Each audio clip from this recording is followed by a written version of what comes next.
7 segment display, ये चीज़ हम लोग जो है ना थोड़ा सा मैंने पहले भी एक मतलब ओवरव्यू दिया था इस चीज़ का, लेकिन अभी दोबारा जो है ना इसको हम लोग जो है ना वो कह रहे हैं कि डिटेल में भी जो है वो करते हैं, ताकि कन्फ्यूजन अगर आप लोगों की कहीं पे कुछ है तो वो दूर हो जाए। डाटा भी आपको ये प्रोवाइड कर दिया गया है। 7 सेगमेंट डिस्प्ले, 7 सेगमेंट डिस्प्ले इसकी शॉर्ट फॉर्म हमारे पास SSD भी होती है। इसको 7 सेगमेंट इंडिकेटर भी कहते हैं, क्योंकि इस पे 7 सेगमेंट होते हैं ना। Is a form of electronic display device for displaying decimal numerals. ठीक है, इससे जो है ना ये हमारे पास एक डिस्प्ले करने वाली डिवाइस होती है, और इसकी मदद से हम लोग न्यूमेरल्स जो होते हैं ना, न्यूमेरिक वैल्यूज, मतलब 1 2 3 4 5 आगे जो है ना वो आ जाता है, तो उस इस ये सेगमेंट हम लोग न्यूमेरिकल जो है ना वो डिजिट्स वो डिस्प्ले करने के लिए हम यूज़ करते हैं। The 7 segment display consist of 7 LEDs इसमें लगी होती हैं, arranged in A rectangular fashion. तो एक रेक्टेंगल सी हमारे पास ना बनती है उसमें, ये देख लें यहाँ पे कि ये एक रेक्टेंगुलर फॉर्म में हमारे पास 7 एलईडीज मिलके एक डिस्प्ले सी बनी हुई है। Each of 7 LEDs is called A segment. ठीक है, क्योंकि 7 एलईडीज हैं, हर एक एलईडी को एक सेगमेंट बोले जब बोला जाता है, इसलिए इसको 7 सेगमेंट, हर एक एलईडी के लिए उसने वर्ड यूज किया हुआ है सेगमेंट का। Each segment is labelled from A to G। तो हम लोगों ने सेगमेंट्स को नाम दे दिए हुए हैं A से लेके G तक। जिस सेगमेंट को हम लोगों ने ऑन करना होता है ना, जिसको डिस्प्ले करना होता है, तो उस वाली इसमें से ना इसके साथ वायर्स भी अटैच्ड होती हैं, तो उस उन वायर्स के ऊपर भी लेबल यही होता है, ABCD ये वाली चीज़ें ना उन पे भी लेबल्ड होती है। तो जिस डिस्प्ले को हमने ऑन करवाना हो, उस डिस्प्ले वाली वो जो इसके अंदर से वायर या पिन आउट हुई हुई होती है, उसको हम लोग फिर वोल्टेज देते हैं, सिग्नल देते हैं, तो ये ऑन हो जाता है। डीपी डेसिमल पॉइंट, या कह लें कि ये उसके लिए जो है ना वो पॉइंट इशारिया जो है वो रिप्रेजेंट करने के लिए होता है हमारे पास। एलईडी हमारे पास उसी वक्त जो है ना कह लें कि ऑपरेट होती है जब उसको फॉरवर्ड बायस किया जाता है।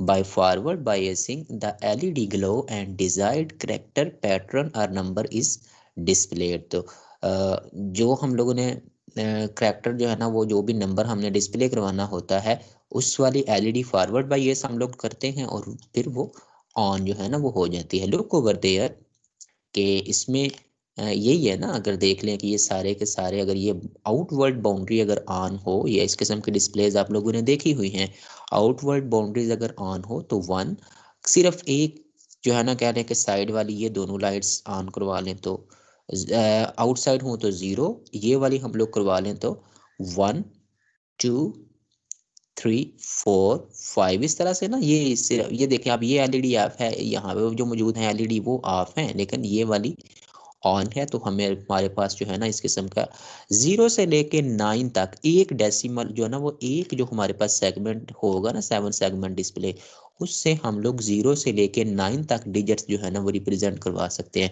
फिर अगर हम लोग उन्हें कह लें कि 10 लिखना हो तो 2 यूज़ कर लेंगे, 100 की रेंज में लिखनी हो चीज़ें तो 3 हम लोग जो है ना वो यूज़ कर लेंगे। मतलब जितने हमारे पास डिजिट्स हों, जितने डिजिट हम एक टाइम पे रिप्रेजेंट करवाना चाह रहे हैं, उतने 7 सेगमेंट डिस्प्लेस हम लोग जो है ना वो यूटिलाइज कर लेंगे। हमारे पास इसको कह लें कि कुछ इस किस्म के करैक्टर भी इससे जो है ना वो हम डिस्प्ले करवा सकते हैं। कैलकुलेटर्स के ऊपर भी आपने देखा होगा, कुछ कैलकुलेटर्स के ऊपर आप ये लिख सकते हो, उनकी जो LCD होती है ना उसमें भी तकरीबन 7 सेगमेंट ही जो है ना वो लगे हुए होते हैं, ABCD इस किस्म की चीज़ें भी जो है ना उसके ऊपर डिस्प्ले जो है ना वो करवाई जो है ना वो जाती हैं। वो कह रहा है क्योंकि LEDs के बारे में हमने पहले भी पढ़ा हुआ है, छोटा सा इंट्रोडक्शन यहाँ पे भी है। The main element needed to manufacture 7 segment display are LEDs। ठीक है, 7 समझ लें कि LEDs जो है ना वो जोड़ के बनाया हुआ है उसको। Light emitting diode essentially a PN junction device that emits light by electroluminescence. ठीक है, वो जो कह लें कि अमल हो रहा होता है ना वो प्रोसीजर जिसके ज़रिए एलईडी से लाइट एमिट होती है उसको इलेक्ट्रोल्यूमिनेसेंस हम लोग बोलते हैं। ठीक है, ल्यूमिनेसेंस का मतलब ये होता है कोई भी ऐसा मंजर या ऐसा अमल जिसमें लाइट जो है ना वो नज़र आए हमें, उसको ल्यूमिनेसेंस का नाम जो है ना वो दिया हुआ। लेकिन यहाँ पे क्योंकि इलेक्ट्रिसिटी गुजार के लाइट बनती है, नज़र आती है, तो इसलिए इलेक्ट्रोल्यूमिनेसेंस का उसने ना नाम दिया हुआ है। हमारे पास एलईडीज़ की भी काफ़ी रेंज होती है। एलईडीज़ अल्ट्रा वायलेट रीजन में भी हमारे पास होती है, विजिबल और इंफ्रारेड में भी होती है। विजिबल तो वो वाली लाइट की रेंज होती है ना जो हम लोगों को नज़र आ जाती है, वो लाइट होती है विजिबल रेंज में। लेकिन कुछ लाइट हमें नज़र नहीं आती। एग्जाम्पल आपके सामने ही है कि जब रिमोट के ऊपर से आप लोग जो है ना वो कह लें कि एलईडी के रिमोट से आप लोग जब बटन उसके ऊपर से प्रेस करते हो टीवी या एलईडी के रिमोट से, तो उसके अंदर से कह लें कि रेडिएशंस तो टीवी स्क्रीन टीवी के जो है ना पैनल के ऊपर जो है ना वो जाके उसके अंदर एक ना लगा होता है सेंसर, उसके ऊपर जो है ना वो पड़ती हैं, तो टीवी आगे से रिस्पॉन्ड करता है। लेकिन हमें वो वाली लाइट नज़र नहीं आ रही होती जो रिमोट के आगे एक एलईडी लगी होती है ना, वो उस वक्त ब्लिंक तो कर रही होती है लेकिन हमें नज़र नहीं आ रही होती। क्यों? क्योंकि उस में से जो रेडिएशंस निकलती है ना वो इंफ्रारेड लाइट के रीजन में होती है। इंफ्रारेड रीजन लाइट का वो वाला रीजन होता है कि लाइट की एनर्जी इतनी कम होती है कि हमारी आइज उस लाइट को डिटेक्ट नहीं कर सकती। लाइट तो प्रेजेंट होती है बट इतनी कम एनर्जी वाली लाइट कि उस लाइट को हमारी आइज डिटेक्ट नहीं कर सकती। उनकी फ्रीक्वेंसी रेंज हमारी विजिबल रेंज से कम होती है। मैं यही कहूँगा कि उनकी एनर्जी इतनी नहीं होती, आप लोगों को समझाने के लिए, कि हमारी आइज़ ना उसको डिटेक्ट करें। कम एनर्जी वाली लाइट को इंफ्रारेड लाइट जो है ना वो कहेंगे कि इतनी एनर्जी कम होती है कि हमारी आइज़ डिटेक्ट नहीं कर सकती। अल्ट्रा वायलेट रेडिएशन की एनर्जी अब ज़्यादा होगी, इतनी ज़्यादा होगी कि अब हमारी आइज़ की विजिबल रेंज से ना ज़्यादा हो। Ultra violet, UV stands for ultra violet.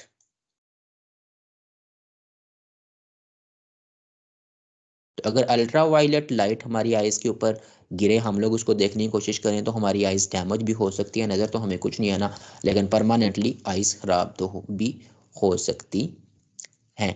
अब ना किसी अगर छोटा सा एक्सपेरिमेंट करके आप लोग देख लीजिएगा, शायद कुछ लोगों ने देखा भी हो कि वैसे अगर हम लोग जो रिमोट के सामने एक एलईडी होती है ना, वो हम लोगों को नज़र नहीं आ रही होती। लेकिन अगर हम लोग जो हैं अपने मोबाइल फ़ोन का, सेल फ़ोन का कैमरा ऑन करके ना नीचे जाके उसको ना रिमोट को के जो है ना वो कीज़ को आप प्रेस कीजिएगा बटन को, तो उस वक़्त आपको वो वाली लाइट जो है ना वो सेल फ़ोन के कैमरा की मदद से लाइट वो जलती हुई नज़र आएगी आपको सेल फ़ोन की स्क्रीन के ऊपर।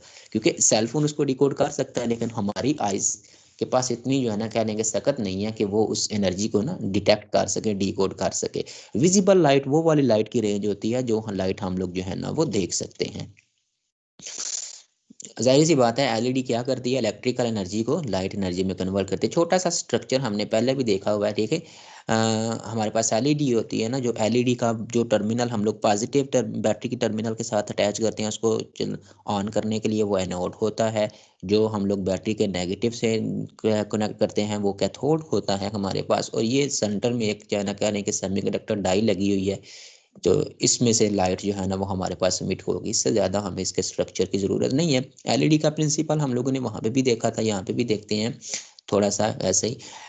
LED works on the principle of electroluminescence is an optical phenomena. Optical phenomena, optic का मतलब होता है लाइट, जिसमें लाइट जो है ना वो एमिट हो, and electrical phenomena in which a material emits light in response to the passage of electrical current. ठीक है, तो इलेक्ट्रोल्यूमिनेसेंस की प्रॉपर डेफिनेशन वो ये कह रहा है कि यहाँ पे एक मटेरियल के अंदर से लाइट एमिट होती है कब, जब उसके अंदर से इलेक्ट्रिसिटी जो है ना वो पास करते हैं। जब किसी मटेरियल के अंदर से इलेक्ट्रिसिटी पास करें तो उसके अंदर से लाइट जो है ना वो एमिट हो, उस चीज़ को उसने बोला हुआ है electroluminescence is a result of radiative combination. मैंने पहले भी आपको बताया था, बस छोटी मोटी इंफॉर्मेशन ही आपके लिए, ज़्यादा इसको परेशान होने की या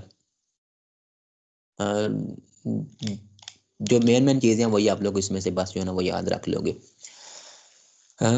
इसमें क्या होता है हमारे पास के फ़र्ज़ करें ना, वैसे अगर हमारे पास अगर एक एटम हो ना, वहाँ पे जो थोड़ी बहुत अगर केमिस्ट्री अगर आपको आती हो, ये एटम का न्यूक्लियस, और ये हमारे पास बन गया टोटल एटम। अब अगर एटम के इलेक्ट्रॉन को एनर्जी दी जाए ना, तो पता है आपको कि इलेक्ट्रॉन जो है वो यहाँ से निकल के ना कहीं ऊपर चला जाएगा। इलेक्ट्रॉन ये ऑर्बिट छोड़ के ऊपर चला जाएगा। फर्ज कर लेते हैं कि ये वाला काम जो है ना वो हो गया। अब इलेक्ट्रॉन जब अपने ऑर्बिट को छोड़ के ऊपर चला जाएगा ना, पीछे ये होल बन गया, तो इसके पास एनर्जी ज़्यादा हो जाती है।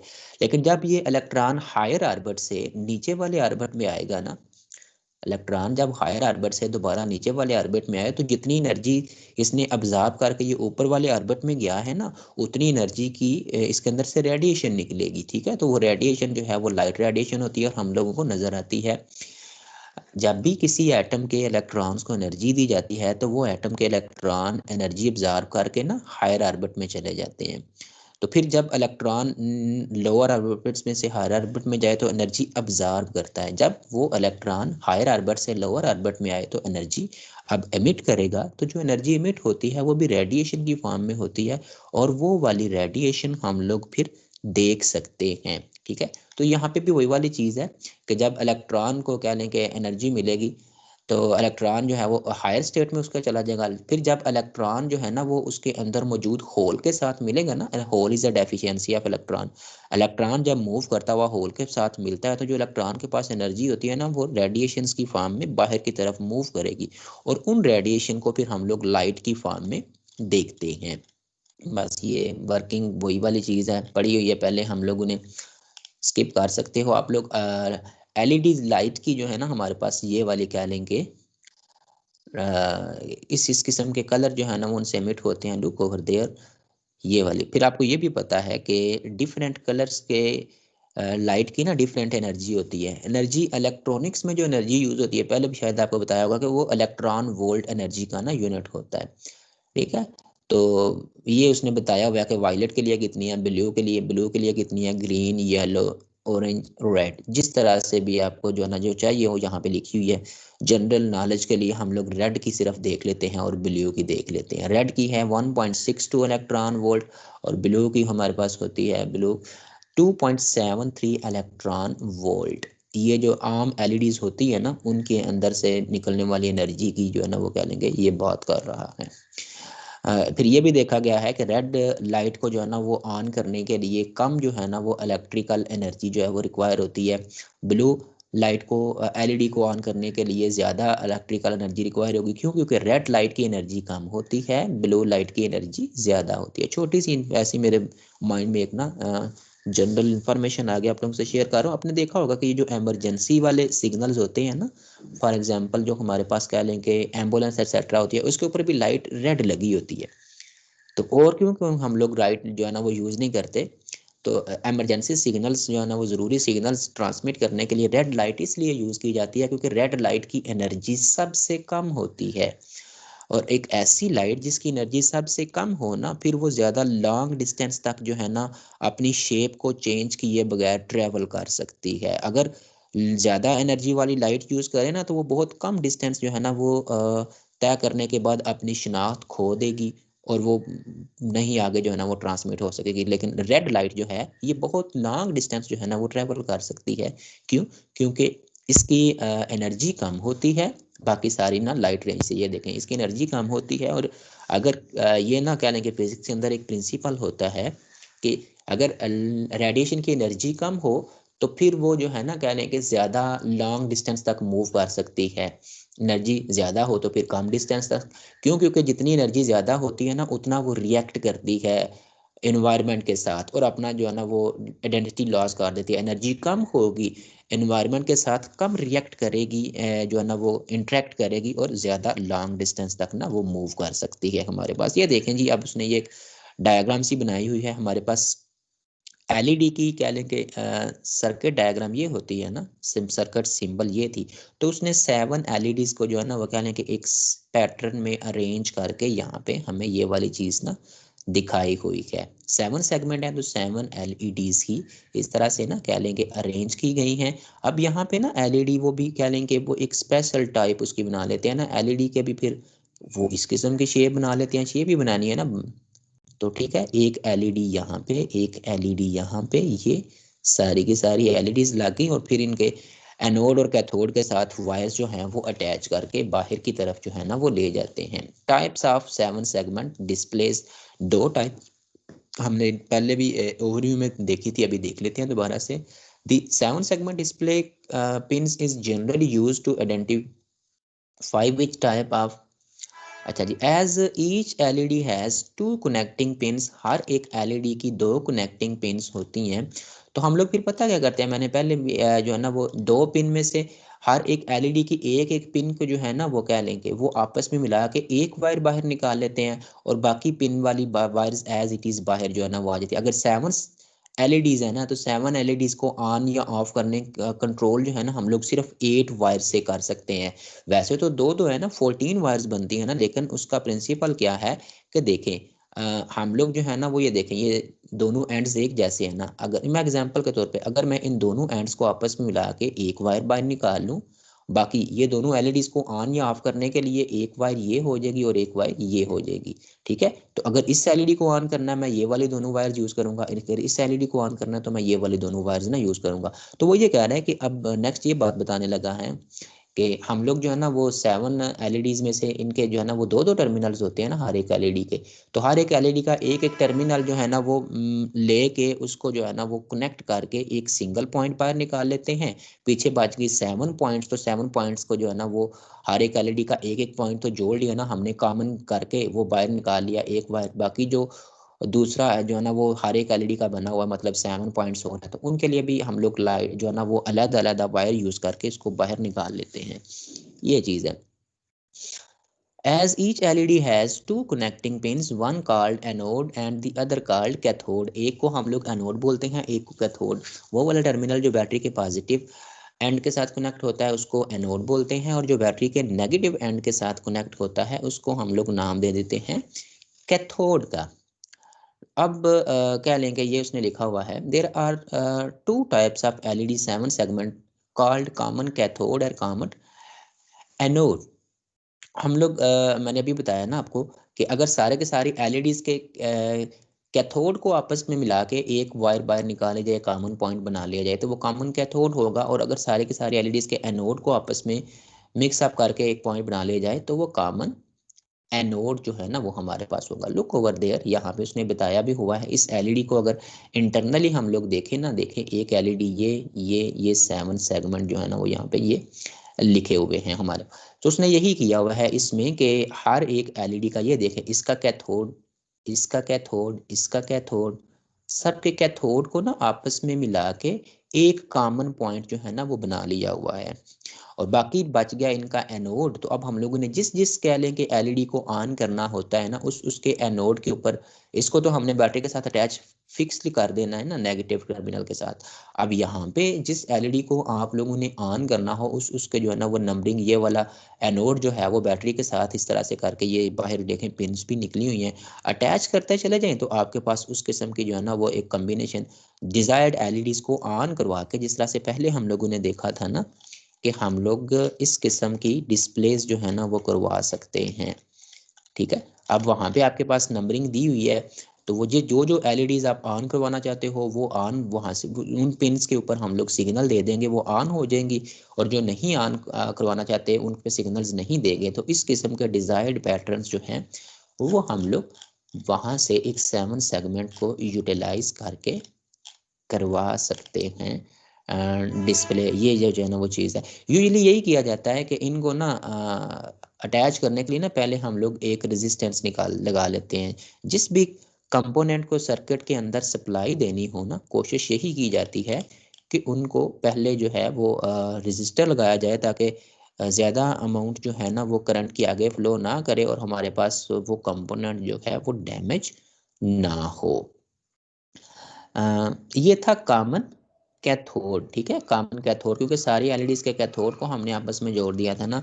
नेक्स्ट है जी आपके पास कॉमन एनोड। तो कॉमन एनोड में हम लोग जो है कह लें कि सारी के सारी एलईडीज के अब ना उसने एनोड्स को आपस में वायर्स के जरिए कनेक्ट करके एक common point, positive common point निकाला हुआ एनोड वाला, और कैथोड वैसे के वैसे की जो है ना वो आ गए हैं। अब ये जी है, दैट्स मीन कि इसका कनेक्शन इस जी वाले के साथ है, और बी वाले का कनेक्शन बी वाले के साथ है। जो एलईडी हम लोगों ने ऑन करवानी हो, बार बार बता रहा हूँ, उसके ऊपर सिग्नल प्रोवाइड करके उसको ऑन जो है ना वो करवा लिया जाता है।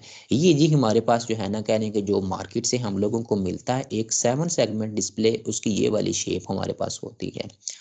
ये शेप हो गई। और फिर ये कह लें कि ये स्विचेस एटसेट्रा है, जिसको ऑन करवाना हो उसका स्विच ऑन कर लो, ये रेजिस्टेंस मैंने कहा कि लगाई हुई है वो वाला आपके पास ऑन हो जाएगा।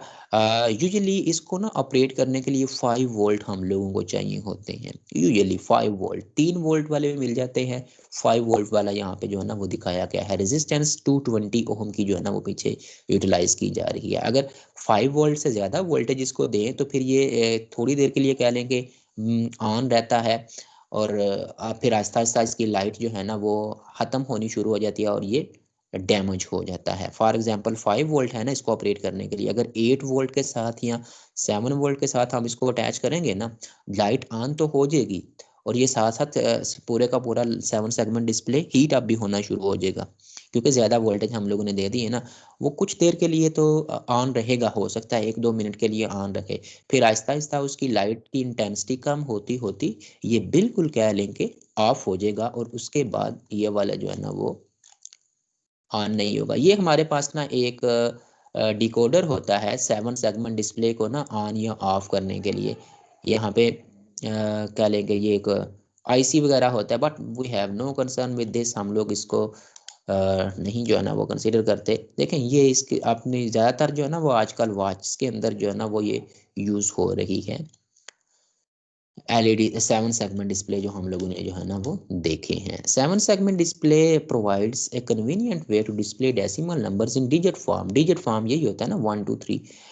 It is helpful in general purpose devices and reduces the complexity of data delivered. पता नहीं अब ये वो कुछ कम्प्लेक्स हम लोग जो है ना वो जब मोड पढ़ेंगे ट्रांसमिशन के तो फिर वहाँ पे भी जो है ना कुछ इस ये कम्प्लेक्सिटी डाटा डिलीवरिंग जो है डाटा ट्रांसमिशन में हम लोग देख लेंगे। होप सो ये वाली चीज़ जो है ना आपको अब समझ कुछ आ ही गई होगी। इसकी डाटा यही है, इसमें से आप लोगों ने जो जो चीज़ें मैंने बताई हैं वो चीज़ें आप लोग बस देख लो कि बाकी सारा करने की ज़रूरत कोई नहीं है। 7 सेगमेंट डिस्प्ले ओवरव्यू हम लोगों ने ले लिया, तो ये इसकी शेप होती है। वैसे जनरली अगर लाइट्स ऑन हो तो इस तरह की हमें जो है ना वो ये नज़र आएगा। इस तरह से करके एक एक डिजिट को अगर सारे के सारे डिजिट्स हम ऑन करवाएं तो ये देख लें किस्म का 8 जो है ना वो लिखा हुआ नज़र आ रहा है। ठीक है, 0 से लेकर 9 तक 1 डिजिट के लिए ज़्यादातर होते हैं। 2 डिजिट्स डिस्प्ले करवाने को एट द सेम टाइम तो 2 लगा लेते हैं। इससे ये वाले करेक्टर्स भी हम लोग डिस्प्ले करवा सकते हैं, नीचे वाले भी। इसमें जी एलईडी से लगी होती हैं। एलईडीज़ के 3 किस्म की जो है ना वो होती हैं हमारे पास। विजिबल लाइट जो हम देख सकते हैं, उनकी एनर्जी इतनी होती है कि हमारी आइज़ उनको डिटेक्ट कर सकते हैं और देख सकते हैं। इंफ्रारेड लाइट वो वाली लाइट होती है जिसकी एनर्जी बहुत कम होती है, इतनी कम कि हमारी आइज़ उसको डिटेक्ट नहीं कर सकती, एनर्जी जो कम होती है। और अल्ट्रा वायलेट लाइट की एनर्जी बहुत ज़्यादा होती है, विजिबल रेंज से इतनी ज़्यादा कि अगर अपनी आइज़ हमारी आइज़ डायरेक्टली उनको एक्सपोज की जाएँ तो आइज़ जो हैं उन वो परमानेंटली डैमेज हो जाएंगी। इवन कि अल्ट्रा वायलेट लाइट के पास इतनी ज़्यादा एनर्जी होती है कि अगर वो हमारी स्किन के ऊपर भी ज़्यादा अरसे के लिए गिरती रहे तो वहाँ पे स्क्रीन परमानेंटली डैमेज हो जाती है, स्क्रीन कैंसर हो जाता है। एनोड एलईडी के बेसिक कंपोनेंट्स, एनोड जो पॉजिटिव के साथ कनेक्ट किया जाता है, कैथोड जो नेगेटिव के साथ कनेक्ट किया जाता है, और एक होती है सेमीकंडक्टर डाई। हमने कहा था ना कि सेमीकंडक्टर से ये एलईडी बनती है। देख लीजिएगा, नहीं तो छोड़ दीजिएगा इनको, हमारा जो है ना वो कुछ इतना काम नहीं है। उसके साथ electroluminescence. Electroluminescence is an optical phenomena and, ठीक है, इसके हम लोगों ने डेफिनेशन जो है ना वो देख ली थी कि इसमें क्या होता है। इलेक्ट्रोल्यूमिनेसेंस में यही होता है कि मटेरियल के अंदर से इलेक्ट्रिक करंट हम जो है ना वो पास करते हैं, और इलेक्ट्रिक करंट गुजारने से उसके अंदर से इलेक्ट्रिसिटी जो है सॉरी लाइट जो है वो एमिट होती है रिकम्बाइन होने से। बस यही चीज़ें हैं आगे। ये फिर मैंने कहा कि 2 का आपको जनरल नॉलेज के लिए आप लोग लिख लो। रेड लाइट की एनर्जी कम होती है, बाकी लाइट्स की एनर्जी ज़्यादा होती है। इन द फैशन लिखी हुई हैं, इस तरह से करके इनको जोड़ा जाता है। कैथोड और कॉमन एनोड, ये वाली चीज़ें हम लोगों ने यहाँ पे डिस्कस की थी। वेल आगे जी हम लोगों ने 2 रूल्स पढ़ने हैं। एक होगा हमारे पास वोल्टेज डिवाइडर रूल और एक होता है current divider rule. Voltage divider rule पहले हम लोग ना देखते हैं, ज़्यादा दूर नहीं जाते हम लोग। आपकी एफएससी की बुक के लेवल पे ही मैं रहता हूँ, क्योंकि कुछ लोगों ने वो वाली चीज़ नहीं पढ़ी हुई ना। चलें, इसमें आप लोगों ने ना एक रियोस्टेट जो है वो पढ़ा था। रियोस्टेट क्या होता है? हमारे पास एक वेरिएबल रेजिस्टेंस जो है ना वो होती है। रियोस्टेट एक वेरिएबल रेजिस्टर जो है ना वो हमारे पास होता है। इसको आप लोग देख सकते हो ऊपर से कि ये किस तरह से जो है ना बना होता है। रियोस्टेट के हमारे पास 3 जो है ना वो कह लें कि टर्मिनल होते हैं। सिंपली हमें जो इस चीज़ की ज़रूरत है ना वो सिर्फ इतनी सी है, इसको कंसीडर करेंगे हम एज अ वेरिएबल रजिस्टर। ठीक है, रियोस्टेट जो हमारे पास होता है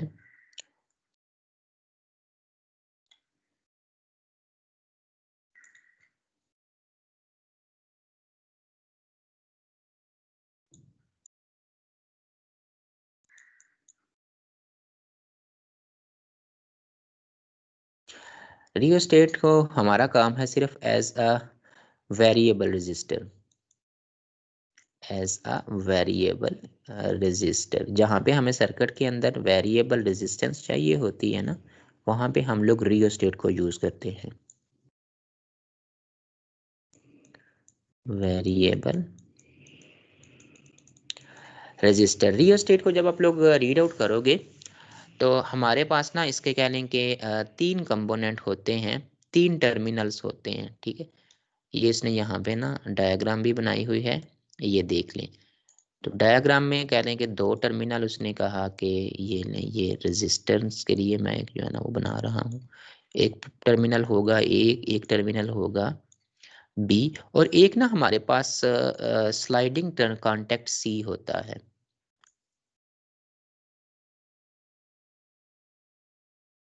स्लाइडिंग कॉन्टैक्ट या टर्मिनल जो होगा वो हमारे पास सी टर्मिनल ना यहाँ पे ये वाला हमने लगा दिया। काम क्या होता है कि ये स्लाइडिंग टर्मिनल को जब हम लोग पॉइंट ए और पॉइंट बी के दरमियान में ना मूव करवा सकते हैं। पॉइंट ए और पॉइंट बी के दरमियान में रेजिस्टेंस फिक्स होती है। ठीक है, यहाँ पे लिख देते हैं resistance is fixed, the value of resistance is fixed, resistance is fixed between point A and B। ये ऊपर है, लेकिन पॉइंट ए और पॉइंट सी को अगर देखा जाए ना तो ये रेजिस्टेंस फिक्स नहीं होगी। अगर पॉइंट सी को पॉइंट ए की तरफ मूव करें ना तो रेजिस्टेंस कम होनी शुरू हो जाएगी, और अगर पॉइंट सी को पॉइंट बी की तरफ मूव करवाएं तो फिर रेजिस्टेंस जो है ना वो कह लें कि पॉइंट ए और पॉइंट सी के दरमियान में ज़्यादा होना शुरू हो जाएगी, पॉइंट सी और पॉइंट बी के दरमियान में कम होना जो है ना वो शुरू हो जाएगी। तरीक़ाकार क्या होता है यहाँ पे, रेजिस्टेंस जो है ना वो उसका लेंथ के साथ क्या ताल्लुक होता है। रेजिस्टेंस का लेंथ के साथ डायरेक्ट जो है ना वो रिलेशन होता है। ठीक है, चलें स्मॉल एल से हम लोग लेंथ को डिनोट कर लेते हैं कि अगर रेजिस्टिव वायर की लेंथ ज़्यादा हो ना तो रेजिस्टेंस की वैल्यू भी ज़्यादा होती चली जाती है। अगर रेजिस्टिव वायर की लेंथ कम हो तो रेजिस्टेंस की वैल्यू भी कम होना जो है ना वो शुरू हो जाती है। यहाँ पे 2 काम होंगे देखें, अगर हम लोग ये स्लाइडिंग कॉन्टैक्ट सी जो है इसको मूव कर सकते हैं इस डायरेक्शन में भी, इस डायरेक्शन में भी। ठीक है, दोनों डायरेक्शन में मूव इसको करवाया जा सकता है।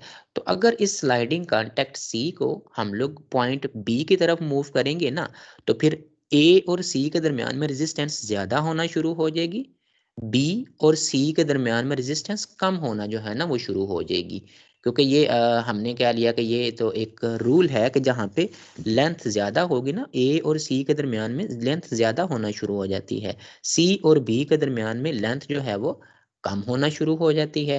तो इसलिए कह लें कि इन यहाँ पे ज़्यादा होगी, यहाँ पे ये कम हो जाएगी, और अगर सी को ए की तरफ लेके आए तो फिर ए और सी के दरमियान में लेंथ जो है वो कम होना शुरू हो जाएगी। इसलिए पॉइंट के टर्मिनल ए और टर्मिनल सी के दरमियान में रेजिस्टेंस कम होना शुरू हो जाएगी, टर्मिनल सी और टर्मिनल बी के दरमियान में रेजिस्टेंस ज़्यादा होना जो है ना वो शुरू हो जाएगी। तो ये वाली जो है ना कह लें कि सी और बी के दरमियान में जो कह लें कि अमाउंट होगी ना, ये जितनी लेंथ होगी उसको हम लोग कंसीडर करेंगे रेजिस्टेंस की ना वैल्यू निकालने के लिए। टोटल जो रेजिस्टेंस होती है ना हमारे पास रियोस्टेट की, टोटल रेजिस्टेंस को हम लोग कैपिटल आर से डिनोट कर लेते हैं। टोटल कितनी होगी fix resistance between point A और बी, वो आर से टोटल रेजिस्टेंस की मैं बात कर रहा हूँ, आर होगी, लेकिन ये जो स्लाइडिंग कांटेक्ट सी है ना, इसके दरमियान में पॉइंट सी और पॉइंट बी कह लें या पॉइंट ए और पॉइंट सी कह लें, उस रेजिस्टेंस की वैल्यू कम होगी और उसको हम लोग ना आर से डिनोट जो है वो कर लेते हैं। लें जी, ये स्मॉल आर से डिनोट कर लिया। छोटा सा एक्सपेरिमेंट करके हम लोग देखते हैं।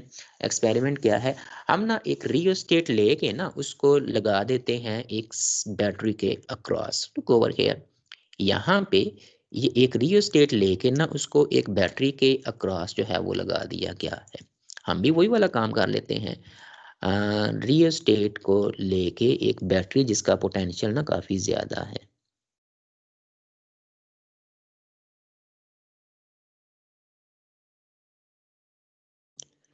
ये रियोस्टेट को एक बैटरी के साथ अटैच कर दिया, पॉजिटिव टर्मिनल विद अबव,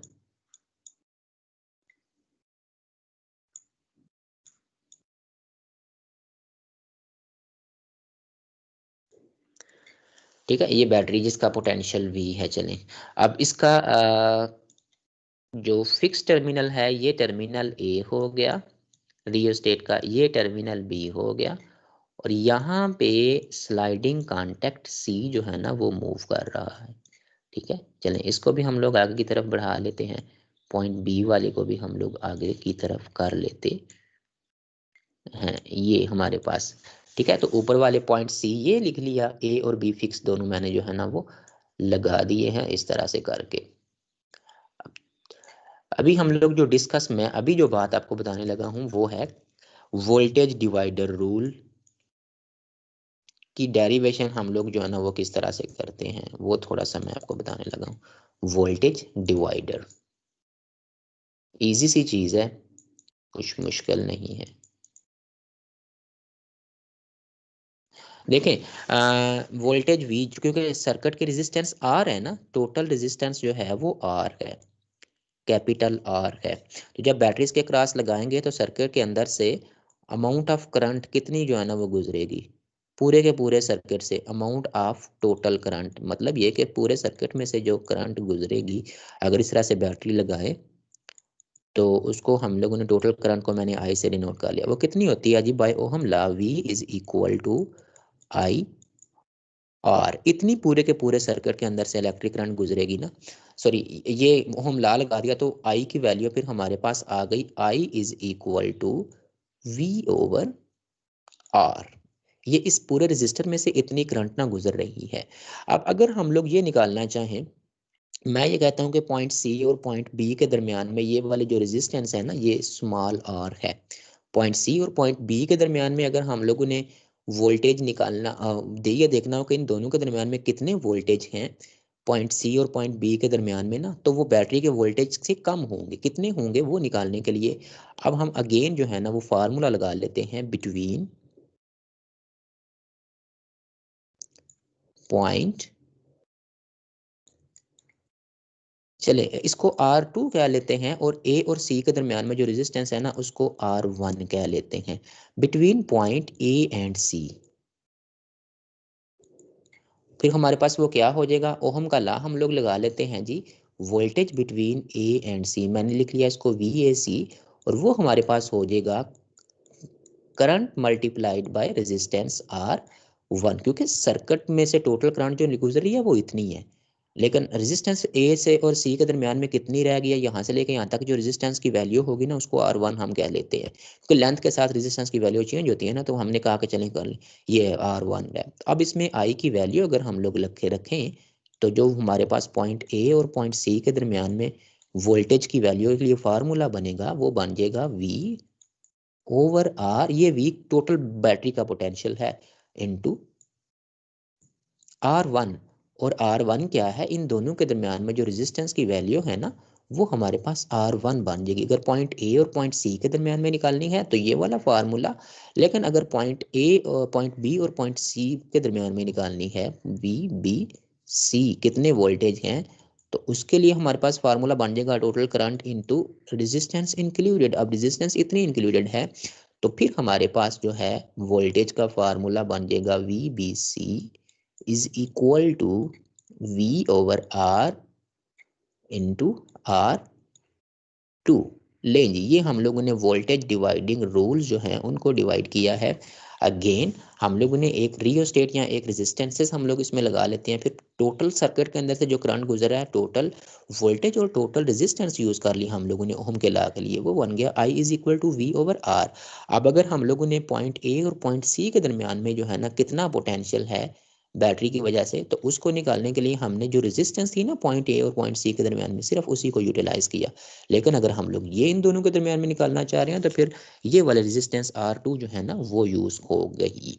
अब देखते हो आप लोग के जब हम लोग सर्किट्स बनाते हैं तो उसमें सर्किट के अंदर काफ़ी ज़्यादा कंपोनेंट्स लगे होते हैं, लेकिन बाहर से हम लोग सिर्फ एक ही बैटरी या एक ही जो है ना वो सोर्स के साथ उसको अप्लाई करते हैं। तो डिफरेंट कंपोनेंट्स या डिफरेंट सर्किट्स जो अंदर लगे होते हैं उनको तो डिफरेंट वोल्टेज की वैल्यू चाहिए होती है ना। तो बजाय इसके कि हर एक के लिए हम लोग जो है ना वो डिफरेंट बैटरीज लगाएं या डिफरेंट सोर्सेज लगाएं उसको पावर देने के लिए, हम लोग फिर अंदर ना वोल्टेज डिवाइडर यूज़ कर लेते हैं। तो वोल्टेज डिवाइडर यूज़ करके जितनी जिस कंपोनेंट को जो है ना वो वोल्टेज की ज़रूरत होती है उतनी जो है ना वो कैपेसिटी का एक वोल्टेज डिवाइडर लगा के आगे उसको प्रोवाइड किया जा सकता है। कि इतने फ़र्ज़ करें कि पीछे हमारे पास बैटरी पड़ी हुई है ना, 12 वोल्ट की बैटरी है, 12 वोल्ट की बैटरी के साथ एक चीज़ हम लोगों ने लगा दिया। अब अगर उस चीज़ के अंदर कुछ कंपोनेंट्स जो हैं उनको चलने के लिए 5 वोल्ट जो है ना वो चाहिए होंगे, तो 5 वोल्ट की आप अलग बैटरी लगाने की बजाय फिर क्या करते हैं, फिर एक ऐसा ये वोल्टेज डिवाइडर एक ऐसा सर्किट बना लेते हैं कि जो जिसकी ना पॉइंट ए और पॉइंट सी के दरमियान टर्मिनल की वैल्यू 5 वोल्ट बन जाए। तो इस तरह से 5 वोल्ट उसको दे देंगे, बाकी किसी अगर चीज़ को 7 वोल्ट चाहिए होगी तो दूसरी जगह पे फिर इसी किस्म का एक वोल्टेज डिवाइडर लगा के वोल्टेज को कम करके डिफरेंट चीज़ों को हम लोग जो है ना वो दे सकते हैं, बजाय इसके कि हम लोग हर एक के लिए अलग से एक जो है ना वो यूज़ करें बैटरी। हम लोग वोल्टेज डिवाइडर सिंपली लगाते चले जाते हैं और वोल्टेज डिवाइडर लगा के जहाँ जितने वोल्टेज चाहिए हों उतने उनको प्रोवाइड करते चले जाते हैं।